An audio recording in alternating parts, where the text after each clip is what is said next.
Chapter 12. Conversation. It took 1 month to bind my memories to my body. One long, painful month for the body, and one long, painful month for my mind.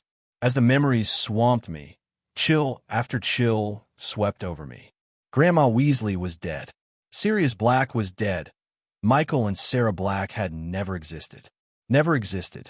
Mum and Uncle Ron had always said that Dad had blamed himself, and that it had been completely ridiculous after everything he had done. The death still weighed on his shoulders. I had never understood. Why would Dad, of all people, ever think that he was to blame? I'd always placed the blame squarely on Voldemort's shoulders. Dad had been a hero. He'd saved people. And to be perfectly honest, I thought his self-blame was a bit silly. I lay on the floor of my small flat. My body tingled and my muscles ached. Tears leaked steadily out of my eyes, and I didn't bother to brush them away. Dark holes dotted my memory, and waking up to discover that my actions, and I'd thought them to be so pathetically minor, had caused the deaths, and, almost worse, the non-existence of people I cared about. It was singularly the worst feeling in the world. I leaned over and vomited onto the carpet, glad that I was not at home or at the burrow. Mum would fuss. As if summoned by the thought, a large screech owl swooped in through the open window. I recognized it immediately as Rubeus, the family owl. In his beak was a scarlet envelope, and with a sinking feeling I realized that my absence had obviously not gone unnoticed. Albus Severus Potter. Mum's voice screamed. I winced and held a hand to my ear. It came away flecked with blood. I don't care how old you are. You will contact me, or I'll know why. You've been gone a month. No note. You haven't been to work. You had best march straight home. I sort of just laid there disoriented and feeling a strong sense of guilt that clawed at my insides. My stomach felt like it was on fire. I lifted my hand and stared at the livid red scar that marked my passage through time. It seemed absurd that I once thought that Dad and I would exchange scars. His would no longer mar his forehead, and I would wear mine proudly. I need to talk to Albus. The thought sprouted in my head. Albus was dead, but he had a portrait. I thought back, trying to figure out what had happened to Albus in this time.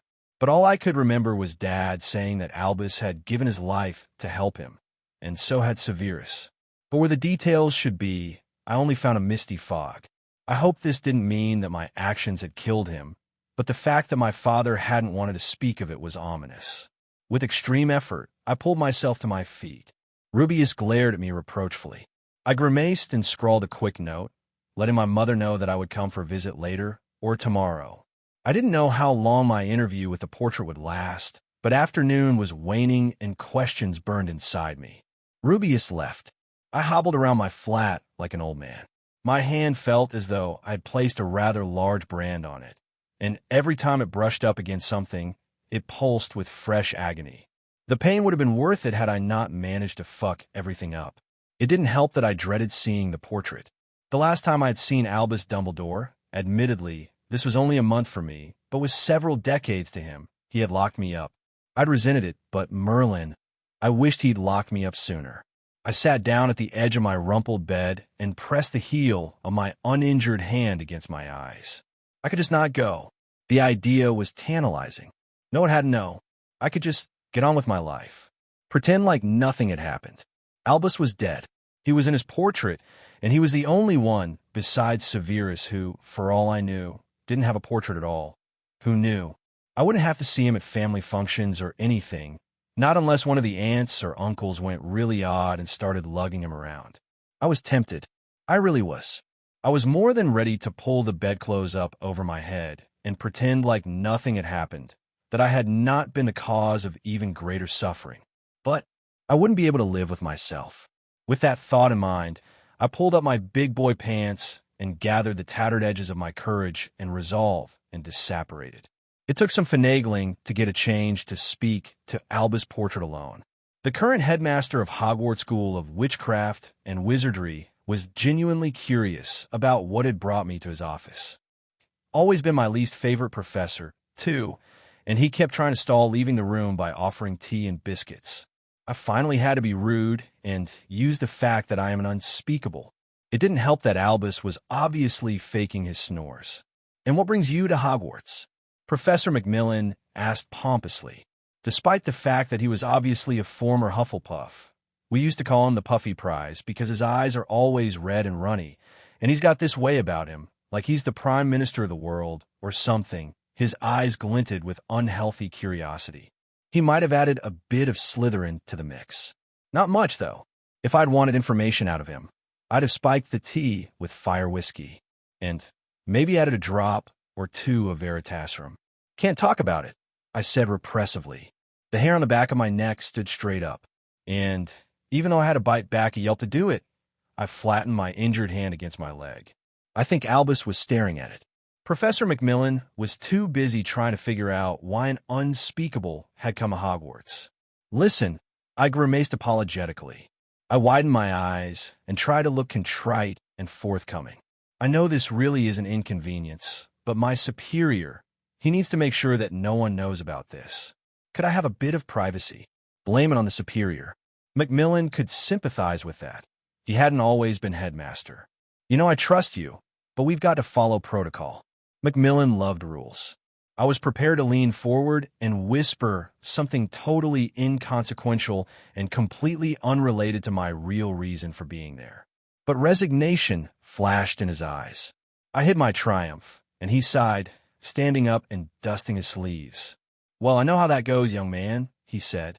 Tell your mother I send her my regards. I will.